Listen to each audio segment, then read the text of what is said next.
Hi നമസ്കാരം, ഞാൻ Rakesh M G ടിപ്സിലേക്ക് എല്ലാവർക്കും സ്വാഗതം.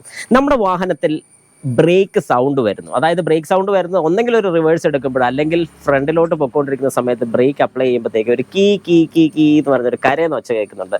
ഇങ്ങനെയൊക്കെ സൗണ്ട് വരികയാണെങ്കിൽ എന്തായിരിക്കും കാരണം? നമുക്ക് ജസ്റ്റ് നോക്കാം. നമ്മുടെ ഈ ബ്രേക്ക്, അതായത് ഇതൊരു ഇച്ചിരി പഴക്കമുള്ള വാഹനമാണ്.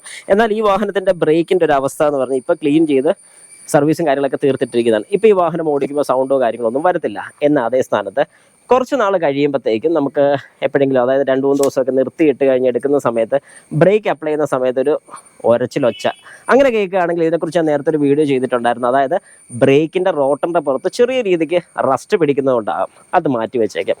അല്ലാത്ത പക്ഷം ഇങ്ങനെ ബ്രേക്ക് ചെയ്യുന്നൊരു സൗണ്ട് വരികയാണെങ്കിൽ എന്തായിരിക്കും കാരണം? നമുക്ക് ആദ്യം നോക്കാം. ഇങ്ങനെ ബ്രേക്കിംഗ് സൗണ്ട് വരാനുള്ള കാരണങ്ങൾ എന്തൊക്കെയാണെന്ന് ചോദിച്ചു കഴിഞ്ഞാൽ, ഒന്ന്, ഡസ്റ്റ്. എങ്ങനെ ഡസ്റ്റ് ഉണ്ടാകുന്നതെന്ന് ചോദിച്ചു കഴിഞ്ഞാൽ, ബ്രേക്ക് അപ്ലൈ ചെയ്യുന്ന സമയത്ത് ബ്രേക്ക് പാഡ് ബ്രേക്ക് റോട്ടറിലോട്ട് പിടിക്കുന്ന സമയത്ത് അവിടെ ഒരു ഫ്രിക്ഷനാണ് ഉണ്ടാകുന്നത്, ചൂടാകുകയാണ്. ഈ ബ്രേക്ക് പാഡ് എന്ന് പറഞ്ഞ ഒരു ആസ്ബസ്റ്റോസ് മെറ്റീരിയൽ കൊണ്ടാണ് ഉണ്ടാക്കുന്നത്. അതും വേറെ മെറ്റീരിയൽസും ഉണ്ട്. അപ്പോൾ ഈ ഒരു മെറ്റീരിയൽ തേഞ്ഞ് തീരുന്ന സമയത്ത് അതിനകത്തുണ്ടാകുന്ന പൊടി കുറച്ച് നാൾ കഴിയുമ്പോഴത്തേക്കും ചെറിയ വെള്ളത്തിൻ്റെ അംശം, അതായത് മോയ്സ്ചർ കണ്ടൻറ്റോ, അല്ലെങ്കിൽ നമ്മൾ ഏതെങ്കിലും വെള്ളമുള്ള റോഡിൽ കൂടെയൊക്കെ പോകുന്ന സമയത്ത് ഈ വെള്ളം കയറിയിരുന്ന് ഈ പൊടിയായിട്ട് മിക്സ് ആയി കഴിയുമ്പോൾ അത് ഹാർഡായി അവിടെ ഇരിക്കും. അങ്ങനെ ഇരുന്ന് പിറ്റേ ദിവസം രാവിലെ നമ്മൾ വാഹനം എടുക്കുന്ന സമയത്ത് ഈ ഒരു ഒച്ച ഉണ്ടാകാം. അല്ലാത്ത പക്ഷം ഇതൊന്നും അല്ലെങ്കിൽ നമ്മുടെ ബ്രേക്കിൻ്റെ കാലിപ്പർ പിന്ന്, അതായത് ഫ്രണ്ടിലത്തെ ബ്രേക്ക് ഡിസ്ക് പിടിക്കുന്നത് ഇതിങ്ങനെയാണ് പിടിക്കുന്നത്. അപ്പോൾ ഒരു സ്ലൈഡിങ് പിന്ന് വരുന്നുണ്ട്.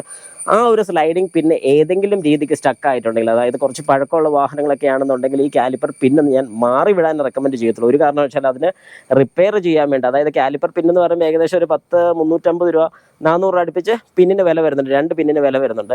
ഈ പിന്ന് മാറാതിരിക്കാൻ വേണ്ടി ചിലർ ചെയ്യുന്നൊരു പരിപാടിയുണ്ട്. അതിൽ ഷിമ്മ് ചെയ്ത് വെക്കാറുണ്ട്. അതായത് നോർമൽ ഷിമ്മ് മേടിച്ച് ഇട്ട് കഴിയുമ്പോഴത്തേക്കും ഈ ഒരു പ്ലേ ഒഴിവാക്കാൻ സാധിക്കും. ആ ഒരു പ്ലേ ഒഴിവാക്കാൻ വേണ്ടി ഈ ഷിമ്മ് ഇട്ട് കഴിയുമ്പോഴത്തേക്കും കുറച്ച് നാൾ കഴിയുമ്പോഴത്തേക്കും ഇത് സ്റ്റക്കായിപ്പോൾ, അതായത് പിന്നെ സ്ലൈഡ് ചെയ്തില്ല, അവിടെ നിന്ന് സ്റ്റക്കായിപ്പോൾ. അങ്ങനെ സ്റ്റക്കായി പോയിട്ടുണ്ടെങ്കിൽ ഈ ബ്രേക്ക് എപ്പോഴും പിടിച്ച് തന്നെ ഇരിക്കും.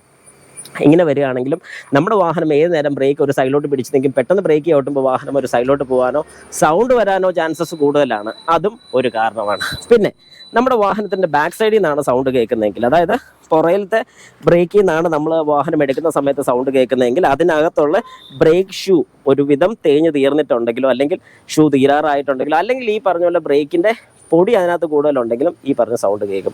ഇനി അതല്ല, ഇത് വർക്ക് ചെയ്യിക്കാൻ വേണ്ടി യൂസ് ചെയ്യുന്ന വീൽ സിലിണ്ടർ എന്ന് പറയുന്ന യൂണിറ്റാണ്. ഈ വീൽ സിലിണ്ടറിന് ഏതെങ്കിലും രീതിക്ക് പ്ലേ ഉണ്ടാവുകയോ, അല്ലെങ്കിൽ ഇതിനകത്ത് നിന്നുള്ള ഫ്ലൂയിഡ് പുറത്തോട്ട് പോവുകയോ വല്ലതൊക്കെ ചെയ്തിട്ടുണ്ടെങ്കിൽ, ഈ ഫ്ലൂയിഡ് ഇതിൻ്റെ പുറത്ത് നിന്നാലും സൗണ്ട് ഉണ്ടാക്കാനുള്ള ചാൻസസ് വളരെ കൂടുതലാണ്. അപ്പോൾ ഇതൊക്കെയാണ് മെയിനായിട്ട് നമ്മുടെ വാഹനത്തിൻ്റെ സൗണ്ട് വരുന്നത്. പക്ഷേ ഒരു 90% നമ്മുടെ വാഹനത്തിൻ്റെ ബ്രേക്ക് സൗണ്ട് അല്ലെങ്കിൽ ഒരു റബ്ബിംഗ് നോയ്സും കാര്യങ്ങളൊക്കെ കേൾക്കുന്നത് ഇതുപോലെ പൊടി കയറി ഇരുന്നിട്ടാണ്. അത് പേടിക്കേണ്ട കേസൊന്നുമില്ല. പക്ഷേ എന്നാലും നിങ്ങൾക്ക് അങ്ങനെ ഒരു ഡൗട്ട് മനസ്സിലുണ്ടെങ്കിൽ ഉറപ്പായിട്ടും കൊണ്ട് കാണിച്ച് അതൊന്ന് ചെക്ക് ചെയ്യുന്നത് നല്ലതായിരിക്കും. പിന്നെ ഫ്രണ്ടിലത്തെ ബ്രേക്ക് പാഡ് തീരാറായിട്ടുണ്ടെങ്കിൽ അതിനകത്തൊരു വെയർ ഇൻഡിക്കേറ്റർ വരുന്നുണ്ട്. ആ വെയർ ഇൻഡിക്കേറ്റർ ഈ പറഞ്ഞതുപോലെ തീരാറായിട്ടുണ്ടെങ്കിൽ ആ പോയിന്റ് വന്ന് നമ്മുടെ ബ്രേക്കിൻ്റെ ഡിസ്കിലോട്ട് വന്ന് ഒരേന്നൊരു ഒച്ചയും കേൾക്കാൻ സാധ്യതയുണ്ട്.